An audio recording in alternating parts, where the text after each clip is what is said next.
Welcome to a new deep dive. We're here to help you, cut through the noise and get straight to the most important insights from a whole stack of sources. Today we're tackling a really dynamic subject, the evolving world of work, skills, and opportunity. We've pulled together articles, reports, even a real-world conversation transcript to give you a focused look, particularly at India, but also drawing lessons from across the wider Asia-Pacific region. Yeah, it's quite a mix. We've got an industry report on India's, powerful IT sector, a study looking at government startup initiatives, the big India skills report for 2025. Then there's that candid podcast transcript about the tech job market reality and even some academic thinking on resilience. So a broad view. Exactly. Our goal here is to kind of distill these sources down. We want to find those surprising facts, highlight the key trends, and land on those aha moments that clarify where things stand and maybe where they're headed. Think of it as navigating the current and future landscape of careers and creating value. Right. We'll cover the economic forces at play, the skills that are actually in demand on the ground, what it's like for job seekers and those building their own ventures, and also the critical role of support systems and that often overlooked quality, personal resilience. It all ties together. Okay, let's start with the big picture then. The engine driving a lot of this in India. The IT and business process management sector. I mean, it's massive, right? It truly is. It's a significant force contributing 7.5% to India's GDP right now. And some sources project that could climb to 10% by 2025. 10% from just one Right. sector. Wow, that really shows its centrality. And the sheer scale is, well, it's hard to wrap your head around. U.S. $125 billion estimated market size in 2023. Exactly. And what's particularly striking, I think, is that over 81% of that revenue, it comes from the export market. 81%. Yeah. That tells you a lot about India's global position in this space. We saw figures showing the sector employed 54 lakh employees in FY23. That's 5.4 million people. 5.4 million. Adding almost 3 lakhs, so 290,000 new jobs just in that year alone. Huge numbers. Wow, yeah, huge. And the investment numbers seem to back up this growth story, too. There's this global push into cloud services, driving massive investments in data centers. We're talking over U.S. $200 billion annually projected by 2025 globally.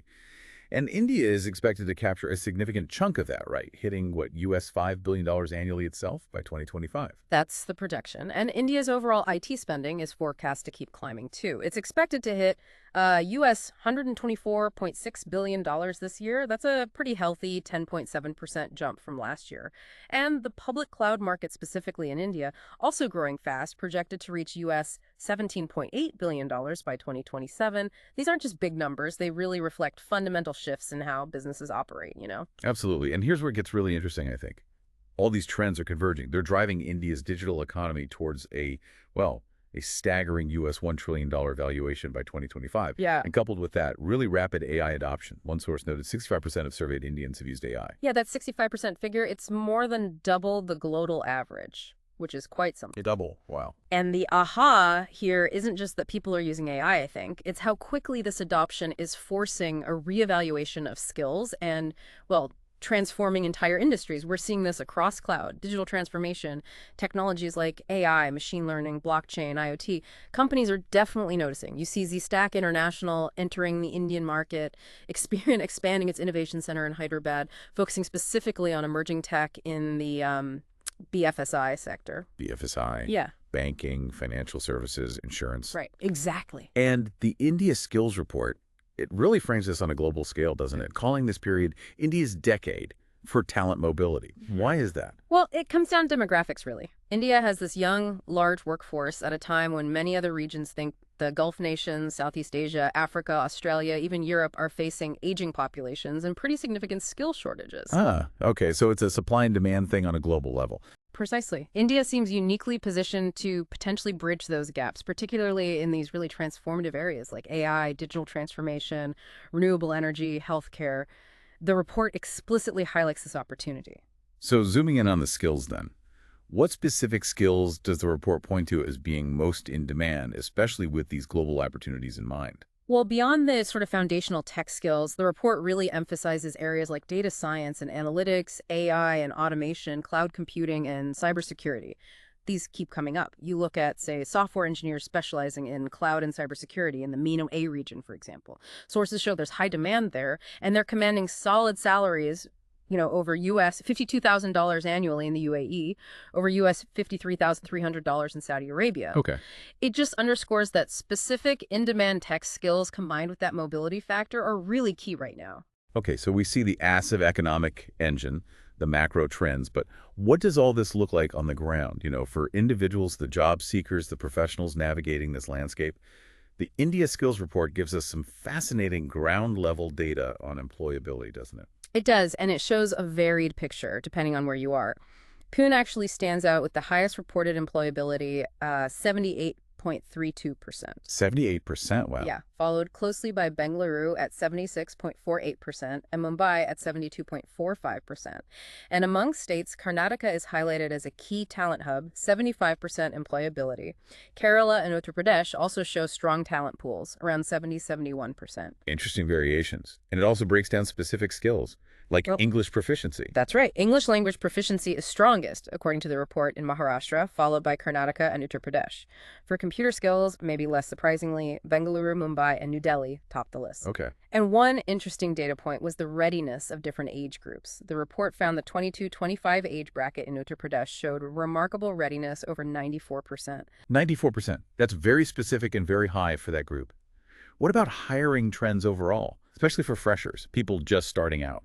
Well, this year's report indicates generally lower demand for fresh graduates across most industries compared to last year. It's averaging only about 14% of all new hires. Only 14%. That seems low. It is relatively. There are variations, of course. The automotive industry projects 21% fresh hires, BFSI 20%, but IT is actually lower, around 9%. 9% in IT. That definitely lines up with what we heard in one of the sources, that podcast transcript, with someone actually navigating the tech job market. They mentioned mass hiring of freshers has really been hit, particularly off-campus hiring, with companies being much more selective now, even at Tier 3 colleges. Yes, exactly. And that speaker really emphasized how challenging it is for freshers right now. Not just finding jobs, but even knowing how to effectively apply. Their key takeaway for freshers was essentially, you need to make your profile incredibly strong and proactively pitch yourself. You can't just wait. Right. And that conversation also had a really sharp take on required skills and salary expectations. The idea of getting a 200% salary hike just by switching jobs, pretty unlikely now, apparently, maybe only for some very specific remote roles. And this point was critical, I thought. Companies are willing to pay well, but primarily for demonstrated knowledge, not just years of experience on a resume. That example they gave really drove it home, didn't it? Someone with 3 years of experience who apparently couldn't write a basic SQL query. Yeah. It just illustrates the shift towards more rigorous quality checks in hiring, using more scenario-based questions to test actual capability, not just what's written down. And this naturally leads to a discussion about upskilling, right? The podcast guest felt mandatory upskilling is becoming necessary. They pointed specifically to front-end developers needing to transition towards full-stack roles like MERN-stack. MERN-stack, yeah, MongoDB, Express.js, React, Node.js, basically covering both the front end, what the user sees, and the back end, the server-side stuff. And companies are often providing internal training to help people make that shift. Right. So the skills landscape is definitely evolving fast. We've also seen shifts in the work environment itself. The podcast noted a kind of mixed remote hybrid culture emerging. Yes, across different types of tech companies, both service-based and product-based. And part of that, as the speaker mentioned, is driven by companies realizing they can significantly cut infrastructure costs. If you don't need everyone in the office every single day, they cited the example of how demand just dropped for places like WeWork during COVID. Makes sense. But that hybrid model isn't without its own challenges, is it? The podcast guest described a particularly intense, maybe even toxic environment in one startup. Oh, the tracking. Yeah. Yeah, where employee activity, literally keyboard and mouse use, was being tracked, leading to emails if you were inactive for a bit. Which brought up this crucial point that resonates, I think, across many jobs today: the importance of mental health and work-life balance. Sometimes that's actually more important than just chasing the highest salary. They even suggested that in some really bad environments, resigning might actually be the healthier option for the individual. That story really highlights the personal cost, doesn't it? Navigating these new work models and the uncertainty. Yeah. And it connects directly to a theme we saw in other sources, particularly the academic research on resilience. Right. Resilience, defined in one synopsis as successful adaptation despite challenging circumstances. While that specific study focused on academic resilience in adolescents, It absolutely touches on the broader idea of navigating difficulties, whether it's in the job search, a demanding workplace, or even just broader life challenges. Exactly. The podcast guest also stressed the importance of health over money, something they said they learned through personal experience. And they underscored the necessity of practical things, like having emergency funds and medical insurance, especially given how high healthcare costs can be. These aren't just personal finance tips, they're components of building personal resilience in an unpredictable world. Yeah, buffer zones. And the final takeaway from that conversation felt particularly resonant, I thought. Don't get fixated on other people's perceived success. Right. Instead, find what you genuinely like doing, commit to it with dedication, and importantly, try to find some joy in the process. It's about building your own path authentically. A really valuable perspective. So moving beyond the traditional job market for a moment, another critical path is entrepreneurship. Sources highlight this as a key driver of growth, particularly for India's youth. Programs like Startup India are explicitly aimed at fostering this kind of culture and, of course, creating jobs. Yeah, launched back in 2016, the Startup India program aimed to build a really strong ecosystem. However, the study on it also pointed out some significant challenges that startups still face in India. Things like fiscal deficits impacting funding, sometimes a lack of truly innovative ideas or the infrastructure to support them, and this crucial need for hand-holding, guidance, which is often provided by incubators.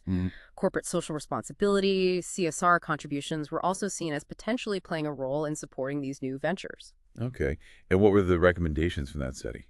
Things like more structured mentorship programs, maybe nationwide challenges or hackathons to spark innovation, and critically ensuring incubators and startup hubs actually have reliable digital infrastructure, basic but essential. Right. And this focus on support connects powerfully to the broader push for inclusive entrepreneurship that we saw discussed in those Asia-Pacific case studies. Absolutely. The principle of leave no one behind, LMB, is really central here. The focus is on uplifting marginalized individuals, people who face systemic barriers when they try to start or grow their own business. So what are some of the most significant barriers these marginalized entrepreneurs are actually facing on the ground? Well, discrimination is a major one, sadly, based on disability, ethnicity, gender identity. It takes many forms. Geography plays a huge role, too. That urban-rural divide often limits access to resources, markets, networks. Then there are governance challenges. Sometimes policies exist on paper, like that tax reduction for entrepreneurs with disabilities in Cambodia, mentioned in one case study, but they aren't effectively implemented or enforced, so the benefit doesn't materialize. Right, the implementation gap. And socioeconomic status must be a fundamental barrier, too. Absolutely. Poverty limits access to education, healthcare, networks, just basic opportunities. Cultural biases and stereotypes also have a real impact on women, ethnic minorities, and LGBTI+ entrepreneurs. And compounding all of this is the difficulty in accessing finance from traditional institutions. Banks often rely on criteria like credit scores or collateral, which marginalized individuals may simply lack. We saw a really clear example of this with Wasan, a visually impaired entrepreneur in Thailand who faced blatant loan discrimination. That's tough. So it sounds like a complex web of challenges. It is, and it's clear from the sources that addressing these requires a really holistic approach. You need tailored policies, targeted financial support, inclusive training programs, effective mentorship, and business development services that truly meet diverse needs, not a one-size-fits-all model. And fundamentally, building an entrepreneurial culture that actually values diversity isn't automatic. It needs conscious effort and collaboration across government, the private sector, NGOs, everyone. But what's truly inspiring amidst these challenges are the case studies themselves. They vividly illustrate the incredible resilience and innovation shown by entrepreneurs navigating these very hurdles. Oh, absolutely. Some amazing stories. Take Jalaluddin Mustari in the Philippines. His venture, Arady Style, empowers internally displaced women through traditional weaving. It directly confronts the stigma they face by creating real economic opportunity. That's powerful. Or Shreya Giri's Happy Minds in Nepal, tackling mental health access and stigma among Nepalese expatriates using culturally appropriate technology, really addressing a specific need. Then there was Sky Hunter's Gunbu Country in Australia. Right, revolutionizing sustainable agriculture and land restoration, while also empowering indigenous peoples who have been displaced from their traditional lands, a multifaceted impact. And Katsuki Ono in Japan, who has a disability himself, established Equal Frontiers, a company specializing in job placements for persons with disabilities, actively working to remove those environmental barriers in the workplace. And Cheng in Cambodia. Yes. A woman with a disability who founded Inclusion Plus, a recruitment company specifically for persons with disabilities.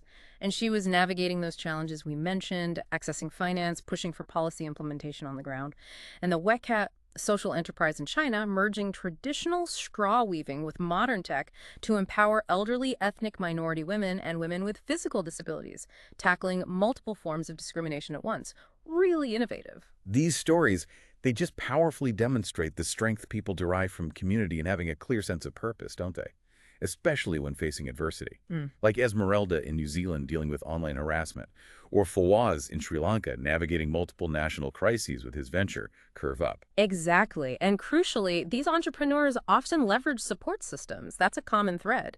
Whether it's initiatives like Youth Collab, accessing business incubators, or benefiting from specific government programs. Programs designed to provide skills training, financial literacy, mentorship, like those MSDE schemes or state initiatives mentioned back in the India Skills Report, or that youth employability network in Pakistan connecting marginalized women entrepreneurs with financial institutions. Right. Support, when it's tailored to specific needs, it makes a tangible difference. It's not just talk. Okay, wow.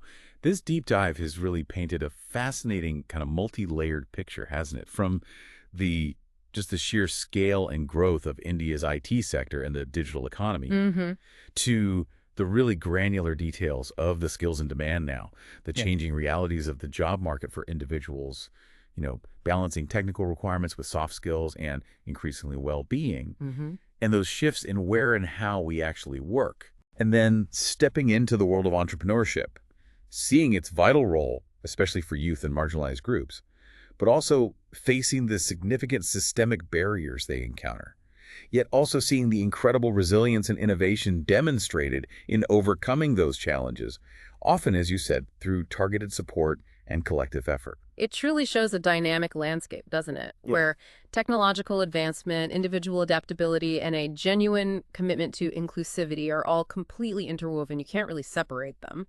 So let's bring it back to the listener. What does all of this mean for you listening right now? As technology continues its rapid evolution, as the job market constantly shifts, and as the world, hopefully, strives for greater inclusion, where do your current skills fit into this evolving picture? Yeah, and how can you cultivate not just the technical skills needed for today and maybe tomorrow, but also that crucial resilience, that adaptability required to navigate uncertainty and those inevitable unexpected challenges? And maybe, how might understanding the systemic barriers faced by others, like those entrepreneurs we discussed, how might that inform your own path?